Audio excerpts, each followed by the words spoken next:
really a close family, you know.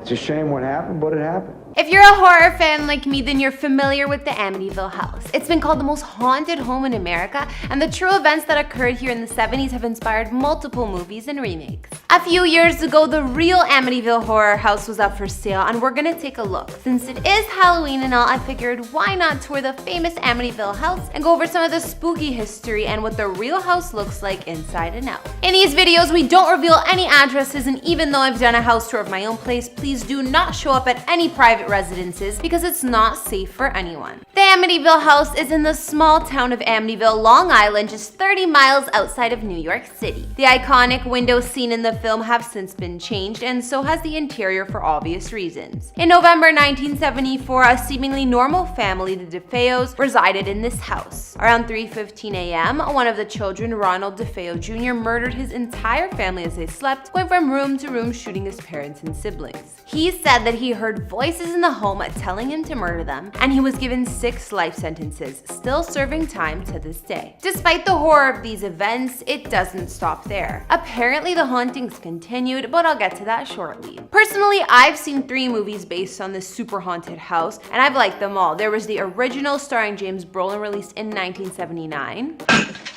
You all gone mad? George!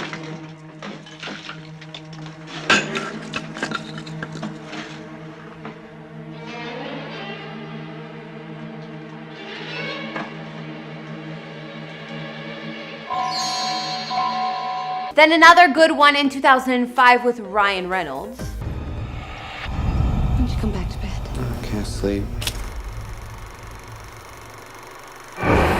And most recently, Amityville: The Awakening with Bella Thorne in 2015. Sorry, I just wanted to talk to James. Want to give him a kiss? After this house tour, you might be inspired to go watch one or all of those movies. I know I will. Hey guys, it's Kara the Vampire Slayer, and today we're bringing you another house tour here on Famous Entertainment. I noticed 95% of you watching aren't subscribed, so be sure to hit that subscribe button because we post a new video daily. Today is going to be a little different since it's one of my favorite holidays, Halloween. We'll be taking a look at the Amityville house in Long Island, give you all the details of the real life property on Ocean Avenue, as well as some of the creepy and true history behind it all. Follow me on Instagram to chat, and as usual, let me know whose house tour is next in those comments down below. Now let's get into this video.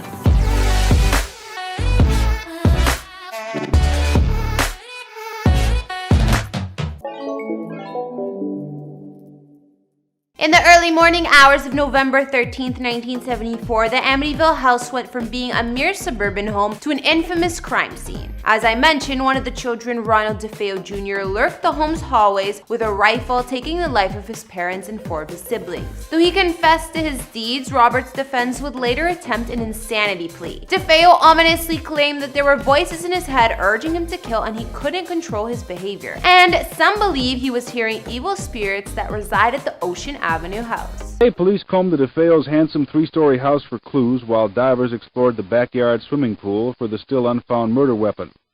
Police have been questioning the son, Ronald, and now say he is being, quote, safeguarded. Investigators say without explanation that they now feel young DeFeo was in the house at the time of the murders, but they're not yet considering him a suspect. Despite this, a look at DeFeo Jr.'s life provides an alternative reason for the events. With an abusive father and passive mother, the boy's troubled childhood led to substance abuse as an adult. He not only lashed out at his father, but once even threatened him with a gun. The parents hoped letting him live at home and with a weekly allowance would help, and Robert barely held a job. Though his attorney, William Weber, tried to use the insanity plea, the prosecution argued DeFeo Jr. was a mere drug addict who was well aware of what he was doing that night. He was convicted on 6 counts of second-degree murder and sentenced to 6 concurrent sentences of 25 years to life. Still in prison to this day. There was a lot of problems, you know, and it's not that I could sit here and lie to you. I could say that I knew something bad was going to happen to my mother and father. Despite the infamous 1974 killings, numerous families have since moved in and out of the suburban home, and according to many, paranormal occurrences were common here. When the Lutz family moved into the Amityville house in December 1975, the haunting stories began to swirl the news. George and Kathy Lutz believed the purchase of the Dutch colonial-style home at 80K was a steal, but moved out 28 days later after terrifying incidents occurred. Just moving into the house was fine. It's a lovely house. Yeah. And we enjoyed moving in. Within a week, Kathy's hand had been touched by something that we discussed and couldn't explain. It was just something unseen. From green slime oozing from the walls, It was more of a gelatin kind of substance that we thought the children had somehow mixed something up and spilled it around the house. The next time it happened, the kids were at school, and there was just no way to explain how it got there. foul odors, eyes peering into the house from outside, and Kathy levitating in bed, it was reportedly quite the month. When it happens to a family, usually they close the door and they don't talk about it. Yeah. And unless these things are talked about, they'll never be understood. George also claimed he woke up at 3:15 a.m. each night, the exact time of the DeFeo family deaths. Jay Anson's 1977 book, The Amityville Horror, was based on these reported events and served as the blueprint for the classic 1979 film of the same name. The book was a bestseller, the film became a classic, and tourists flocked to see the house. Do you believe all the stories? Yeah, I do. They're kind of creepy. They gave me the creeps that... Why do you believe it when the present owners say there's no truth to it at all? And they've been living here for almost 2 years. Oh, I didn't know they had present owners. I thought it was deserted. Anson's book used 45 hours of the family's recorded interviews as a basis, and one of the 3 children confirmed the hauntings happened. But he also said the events were exaggerated by his stepfather, George Lutz. George was curious about